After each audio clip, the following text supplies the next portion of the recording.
Doctor, you are being recognized with the 2018 Outstanding Scientist Award at the EJI Awards for Medical Excellence. First of all, what does that award mean to you? It tells me that I'm recognized for the science, years and years of work that I put into science. And more importantly, the people I've trained who are now very successful to carry on the science beyond me. Doctor, I'm not exactly sure why you mentioned this. You said, because everyone knows about your research, your study on aging. I'm not sure why you mentioned me when you talked about it, but we all need to know about it. Talk about it. Well, first of all, what do you consider as age? What age would you consider as someone as aged? Is it 50, 60? I would say in the 40s. Really? 40s, because when I'm talking about aging, I'm talking about the immune system. The aging immune system, the immune system starts to age. The hematopoietic, the source of the immune cells are the bone marrow. And that starts to age in their mid-40s. And so what we're trying to do is to restore that system and give it back to someone so that person could eventually have a younger immune system and now can surveil for cancer, respond better to infection and vaccines and different things. So we're not trying to make someone look like 16. We're trying to make someone, if you're going to live longer, be healthy. So it's again, this whole thing about cosmetics that we're all, not all, but many are obsessed by. That's not what this is. No, that's not what it is at all.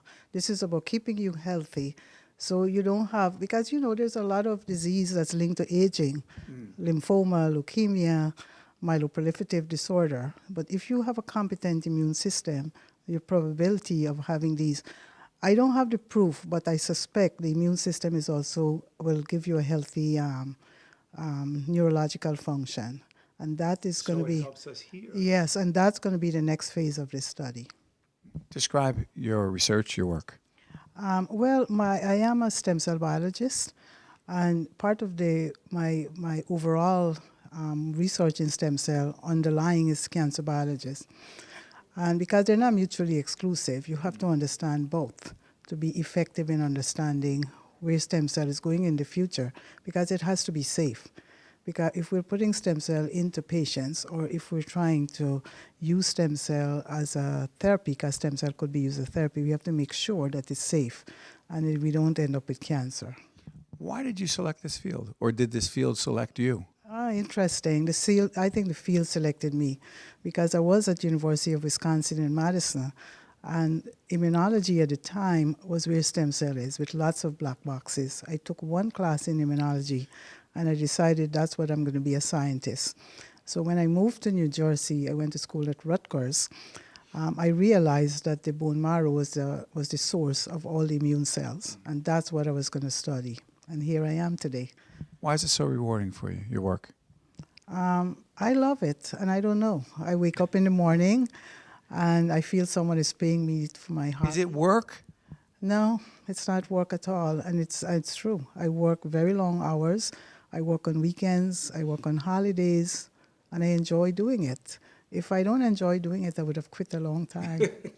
But the other part of this, this evening, the EJI Awards for Medical Excellence, are these students, these scholarships, medical education. It's so important to you. Yes, because I think whatever we do, we have to train future science, because science would not, if we don't have science, we don't have good health care. And we have to train the future. So if the scholarship will help these students I've trained a lot of students, and I know how these scholarships are important for their future career, and for them to also carry on the legacy of training. What would you say to those students right now? They're going to see this. What would you say to them about their future, their responsibility? Oh, their responsibility is to be focused and know that they have a fundamental duty to ensure that they continue training and move along with the science. Because if they don't move along with the science, we will not have better health care. You're as passionate today as the day you started, if not more. More. Because? More. I'm not sure why. Good question. But I am passionate because as I keep making the discoveries, I realize how little I know, and I have to be passionate about it to continue the discoveries. Thank you, Doctor. Mhm.